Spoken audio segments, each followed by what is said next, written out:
So I see that you do like, I don't know if you would call it storytelling, but you give like little hints and like 2 cents of real life situations, but in your terms. How did you start doing that with Instagram? Like when you say your terms, what you Like mean? how you was like the KFC woman or the Taco Bell woman or whoever, you thought she was police, but the nigga was knocking at the. That's real life. Why the fuck jack them out $800 one time when you can eat off that $250 every single time they come back? Right. That's real life terminology, but in a way that Right. the younger generation understand it. Right. Cause I'm that person still. Like I still live this. Like everything I talk about on there, it be like real stuff going on, and I'm trying to like it be right live. Like boom, this shit. I'm gonna talk about it later. I got him. You know what I'm saying? But like it's just normal daily activities going on like in my life. And when I first came up to the ground with it was like a couple of years ago, whatever, when I first started. What made me come to it, cause like I be wanting to get my point across to shit. I want people to understand it. I know one thing, I'm a picture painter. If I paint the picture for you, you'll understand it better if somebody just saying some shit or just saying some, I ain't see, people know what shit is, but everybody can't describe shit. Everybody can't. That's a great car, but can you describe it? You see what I'm saying? So I just like to make it ABC for them, you know, so ain't no way you can't understand what I'm saying. So that's how that came about. I'm just gonna make a point and draw it up ABC for them so they can see what I'm saying, man. This shit real, and you need to pay attention. And I wanted to make a change, like, you know, like say some real shit. So that's the best thing I can say, because it's helping somebody, teaching somebody. So stepping away from music, when you chilling, relaxing, what do you like? Do you go for the Saints every Sunday? Do you like basketball? How do you relax? You don't do much relaxing? I try to relax. I try to relax. I ain't gonna lie, like I try to watch the game. I try to watch the LSU game. It's just my mind be like this here, like in the Matrix. I be trying to do other stuff that I like, but I don't like it that much. I realize I don't like it that much. You know what I'm saying? I might, you know, like my wife was like, I thought you said you were watching the game. I said, oh yeah, it is on. You don't want to watch no game. It's like it ain't serious like that, because my mind's still here in this, you know, in this rap game, in this world right here. So go ahead. So now when you moved, but vacations, traveling through anything like that, what's the furthest you have been from Louisiana? And has any place outside of Louisiana gave you these Baton Rouge vibes? Man, I'd have been in a couple furthest up east. I say Atlanta and down in Florida, but I'd have been way to when I say way, coming from Baton Rouge, that shit for California. You know, the top of California. You know, way to San Francisco, bricks, buildings. You know, I'd have been way that way, the East Coast. I've been a lot of places, especially fucking with that music. But I ain't never find nothing that remind me of Baton Rouge. The closest thing is New Orleans when I'm in New Orleans. You know what I'm saying? But that, like this lifestyle, I ain't never been in a real place like this. Yeah. I feel like everywhere you go, you can tone down compared to Baton Rouge. You even gotta watch your back like that. You know, down here, this shit serious. You gotta watch your back, man. It's a mind frame. It's a mentality. So as of October 21st, today, like in the heart, I believe the topics. I believe the topics is a major key to songs.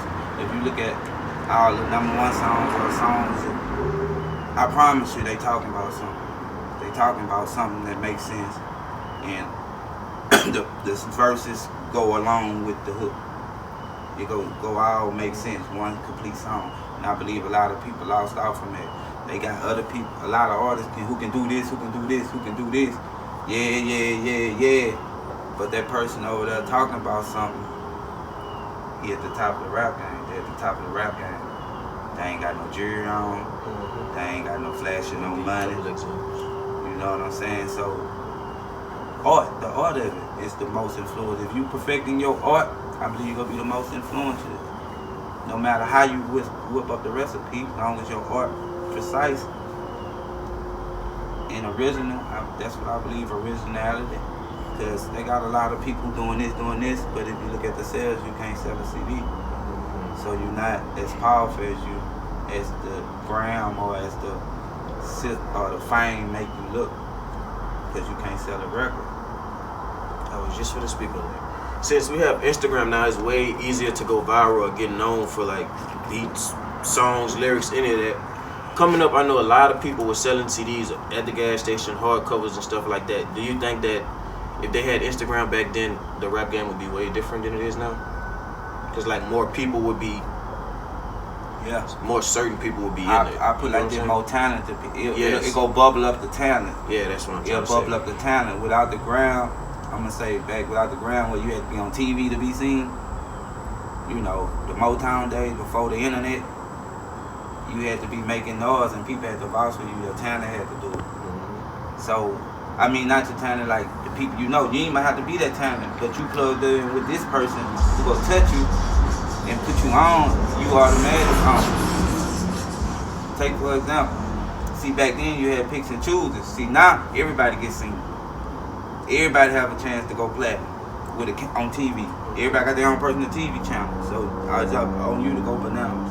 You know what I'm saying? That was one of my questions. I was gonna ask you if you look at Instagram as a TV channel. Once you get to like 10K views every time you post, that's basically your own little, you know what I'm saying? Your own little following. You can do whatever you want with that. Exactly. Like I believe like it is a TV channel, and you the director. You put whatever you want on your TV channel. If your TV channel not bubbling on its own, that means something you're doing. Now, if you want to keep trying to tie your TV antenna to another person's TV channel and get they cable and they channels and shit, yeah, you could do that. You could do that, but your shit not real. You ain't got no real viewers. You still in cable, man. Yeah. You still in cable, man. Now, let that TV got its own cable. Get your own cable going where people subscribing to your cable. Stop trying to put antennas on, so that's like all that shit. But other than that, real talent go bubble.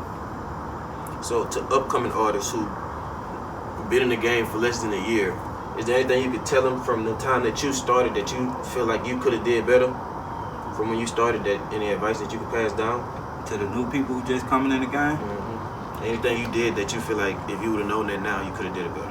You ain't gotta go into, you ain't gotta give all your secrets, but nah, if you would have, cause I feel like all y'all, what I know y'all could do better right now. If you just jumped in the game, be serious about it 100 and die about it. Exactly. Die about it. I've been doing this a long time, but I just jumped off the post and ready to die about it. That was what I was talking about 3 years ago. So I know if I would have ready to die about it when I first started, I would have, it just only makes sense. You're part of a record label. People feel like you just made the record label, and once you're signed to a record label, it does everything for you. As an artist, what is your job besides just make music? You know what I'm saying? As an artist, that's signed, because a lot of people be like, oh man, once they signed, they made it. They just feel like they just gotta record that shit, and then the label doing everything else. No, that's not true. Don't lie to yourself. You'll get cut thinking like that off the label. You get cut thinking like that, because they ain't come sign you thinking like that. You better keep doing everything you're doing before you got signed, man, and let that shit flow with what y'all got in agreement. Don't never think that label need you. So you can't. Anybody can just go make music. Now unless you motherfucking Tupac in Atlanta heard you and they say come on. Other than that, that's like hitting a lot of. That ain't been done since Tupac down here. You know what I'm saying? But you got to be grinding. You got to always be operating. No matter what. If you not operating, ain't nobody go. If you ain't been practicing or working out, ain't nobody finna say, come on, I need your fourth quarter, shoot the 3. Ain't nobody go call you off the bench, and you ain't been at the practice and that. And you over there with your jersey on, with your chain and your jersey on, and you ready for a nigga to throw you in the game, cause you got your chain and your jersey. No, that shit don't work like that. You got to be made to practice. You got to be already like anything else. You joining a league. Same way nigga come out of high school, you coming out of local. You know what I'm saying? You got to be balling coming out of local. And A college will pick you up, you know, that's or AK label, you know, whatever. A team, NBA might go straight to the league, might try and get to the league. So you got to keep grinding as a player, aka an artist. If you're an artist, aka you're a player, you know, you got to be able to play the ball. You got to, ain't nobody go just say, come on, you ain't been in no practice, or you ain't been doing, you ain't ready, but you got your jersey on. Nobody go say, come on. So shit, Major Rap Scene, this Hotboy. I just finna get out of here. Shout out Major Rap Scene. Major rap scenes, you know, we in this bit. Shout out to Hotboy Major, do that. Major. Hit him on anything.